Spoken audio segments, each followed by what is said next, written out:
I'm the only guy here that's a border state governor.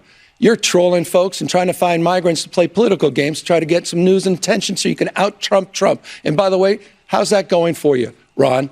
You're down 41 points in your own home state. After a 48-hour hiatus from Truth Social and what had many to believe that there was something certainly wrong with Donald Trump, he is back posting away. And this time, as expected, targeting one of his enemies from within. Because after Donald Trump was declared the winner of the 2024 election, Democratic governors across the country, but specifically Gavin Newsom stood up and said what we needed to hear, that they will not allow Donald Trump to attack the citizens of their state. And of course, this drove Donald Trump crazy. And so, as we would expect, he is now losing his mind and throwing a tantrum on Truth Social directed at Governor Gavin Newsom. And we are going to get into all of that. But before we do, if I could quickly ask you to leave a like on this video, and if you enjoy our channel and the fight that we are going to be a part of throughout this entire Trump presidency, to subscribe to this channel. It goes a long way now before we get into what Donald Trump said about Gavin Newsom and why he said it. I think it is to a little bit from the governor, in a way that really speaks to the energy we need in this moment. Is the Harris campaign the underdog? I don't think, my humble opinion is she's not, and I don't like hearing about that. I mean, there's something about it. I think your own lives, your own success, we manifest. And there's some, I don't know what it is about Democrats. There's a timidity. I mean, the stock market hits record-breaking, and we're like, well, not everyone's in the stock market. You know, and I mean, there's a timidity. How about some pride?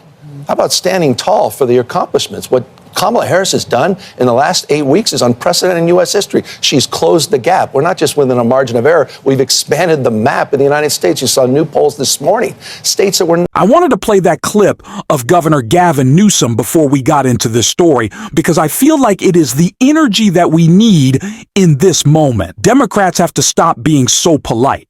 And especially now, we have to go on the offensive. I see so many people who just want to sit back in this moment in silk, but that is not what we can do. We have to continue to fight, and that is what Gavin Newsom is doing.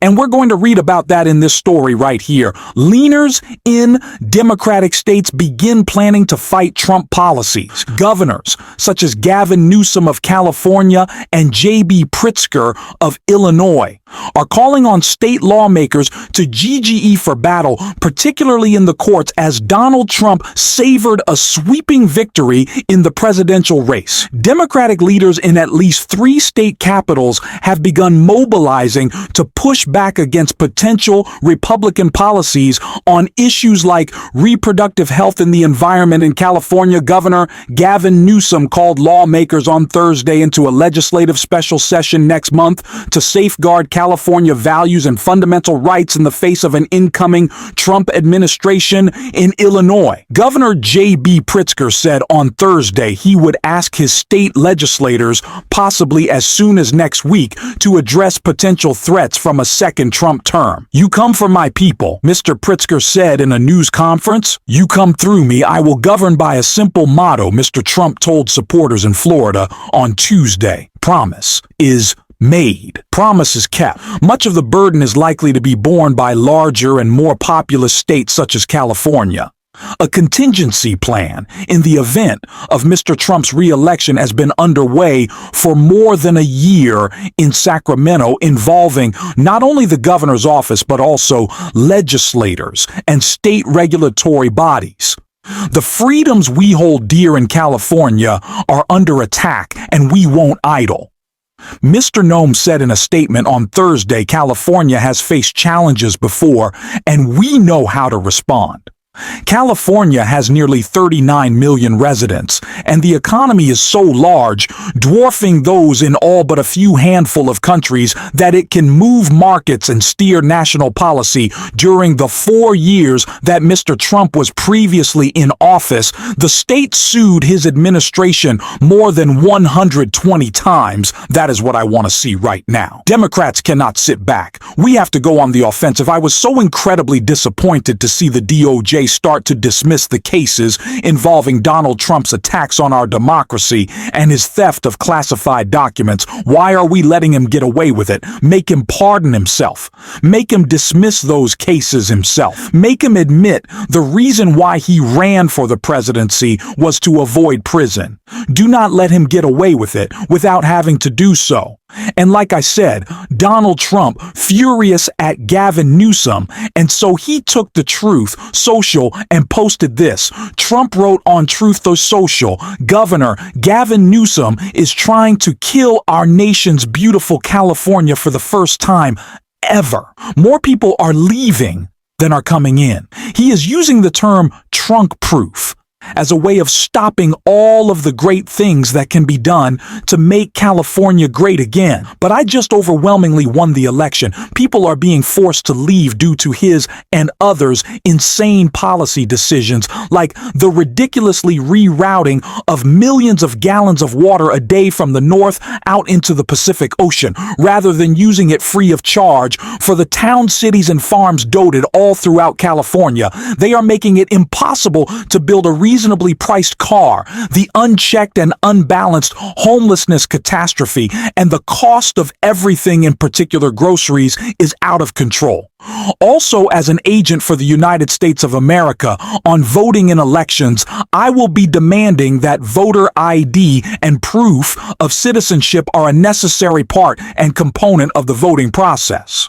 No surprise that Donald Trump, who said that he would bring unity just a couple of days ago when he won the 2024 election, is immediately turned on that idea. He is going after the governor of the most populous state in the country, really just deeming him another enemy from within for Donald Trump and threatening him. Because he promised to promises made, promises kept is what Donald Trump's plan for the presidency will be, except those promises will only hurt us and serve himself and the rest of his rich friends. We know this to be true, so we can either complain and sit back, or we can go on the offensive now. And I think Gavin Newsom is really just a perfect representative of the energy that we need to bring to this fight. And so I want to play a clip of what I want to see more of from Democrats that some perfectly exemplifies. I love this guy talking about backing the blue when you dangled pardons for January 6 insurrectionists, 85 of them that were charged with attacking law enforcement. You talk a big game about backing the blue. With all due respect to the crime rate, again, he's not answering the fact that he has a higher murder rate than the state of California, a 66% higher gun death rate than the state of California. And I can easily answer this point. Gun safety saves lives. I don't think it, I know it. And the data bears that out in the state of California. California proudly does lead in terms of common sense gun safety. Common sense gun safety saves lives. You had the chance to do something meaningful. You had a chance to do something on behalf of those Parkland families. You did the exact opposite. You moved in the exact opposite direction. With all due respect, look at your own backyard, Ron. Gavin Newsom is not backing down. Say what you will about Gavin Newsom, but he certainly brings the energy. That is the word that I want to continue to use. He is not afraid of the GOP. He wants to rip them to shreds. He wants to call them out. He won't back down. He will go after them. He will call them out every single time. And we need more of that right now. We need to step up and do exactly that. We need to be louder than ever. We need to be more vocal than ever. We need to be in more places than ever. We need to be talking about this every single day, talking about the ways that Donald Trump is going to attack our rights, like Gavin Newsom predicted not so long ago in this clip, right here. And I want to answer that very directly. I'll tell you why I'm here. I'm here to tell the truth about the Biden-Harris record and also compare and contrast Ron DeSantis' record and the Republican Party's record as a point of contrast that's as different as daylight and darkness. You want to bring us back to a pre-1960s world, America in reverse. You want to roll back hard-earned national rights on voting rights, on civil rights, on LGBTQ rights, on women's rights, not just access to abortion, but also access to contraception. You want to weaponize grievance. You are focusing on false separateness. You in particular, Ron, are on a banning binge, a cultural purge intimidating and humiliating people you disagree with. You and President Trump are really trying to light democracy on fire. So, Sean, there are profound differences tonight, and I look forward to engaging them. But there's one thing in closing that we have in common is neither of us will be the nominee for our party in 2024.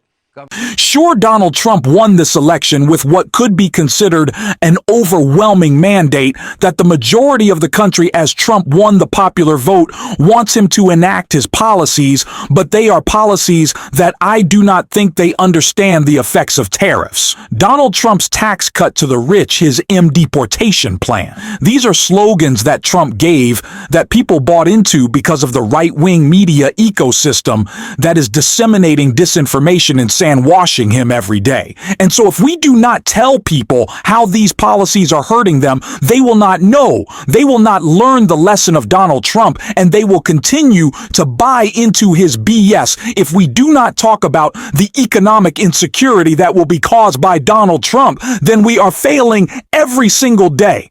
And if we do not talk about his attacks on our country, we are not doing our jobs. And I know it may feel difficult right now. I know it may be tiring, but someone who gave a perfect response to that exact feeling, I want to check out right here. Worried about political retribution from the former president, now soon to be the president again? Yeah, I'm not. I expect that it'll likely come, and I'll protect my family and my staff, as any of us are who are threatened by the former president. But look, I'm all in, and I'm worried about the young woman right now in a state with a 6-week abortion ban who doesn't know what she's going to do to protect her body. I'm worried about the students who are going to go to class tomorrow and live in a mass shooter culture because they don't have a president who wants to address that issue. I'm worried about the Ukrainian people on the front lines right now who just saw America walk away from them. So if they can, get up every day and find a way to move forward, I can. That doesn't mean that, right now we shouldn't grieve and be upset, but we have to have a to-do list of what we're going to do to protect this country and not let Donald Trump turn the lights out on democracy.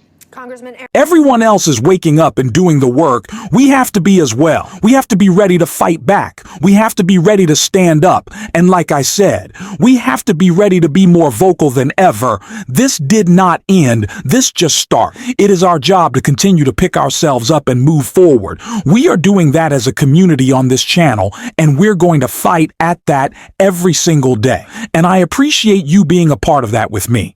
And if you want to support that, as always, you can hit that subscribe button. You can leave a like on this video. And if you're stuck around to the end, you can drop a blue heart in the comments or just say, hi, thank you for your support. And until next time, I'll see you soon.